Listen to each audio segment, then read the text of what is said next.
বাংলাদেশের বরেণ্য চিত্রনায়িকা অঞ্জনার শারীরিক অবস্থার অবনতি হয়েছে।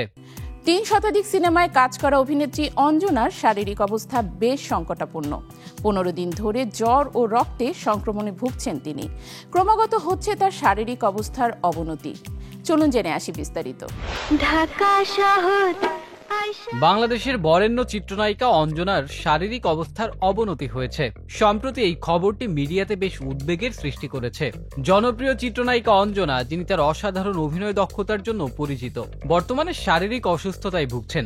সম্প্রতি জানা গেছে তার শারীরিক অবস্থার অবনতি হয়েছে এবং তিনি চিকিৎসাধীন আছেন। গতকাল রাতে শ্বাসকষ্টের তীব্রতা বেড়ে গেলে চিকিৎসকেরা তাকে ভেন্টিলেশনে রাখার সিদ্ধান্ত নেন। গত ১৫ দিন ধরেই তিনি অসুস্থ।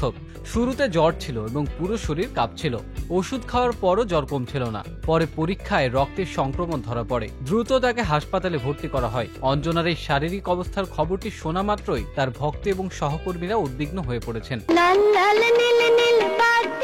অঞ্জনার দীর্ঘ চলচ্চিত্র ক্যারিয়ারে তিনি বহু হিট ছবিতে অভিনয় করেছেন এবং তার অভিনয় দক্ষতা নিয়ে দর্শকদের মন জয় করেছেন। তার এই শারীরিক অবস্থার অবনতির খবরটি শুনে সহকর্মী এবং ভক্তরা সামাজিক যোগাযোগ মাধ্যমে তাদের উদ্বেগ ও সমবেদনা প্রকাশ করছেন। অঞ্জনা বর্তমানে হাসপাতালে চিকিৎসাধীন রয়েছেন এবং চিকিৎসকেরা তার শারীরিক অবস্থার উপর নজর রাখছেন। অঞ্জনার স্বাস্থ্যের বিষয়ে তার পরিবারের পক্ষ থেকে বলা হয়েছে, আমরা সকলের দোয়া কামনা করছি। আমরা আশা করছি অঞ্জনা শীঘ্রই সুস্থ হয়ে উঠবেন।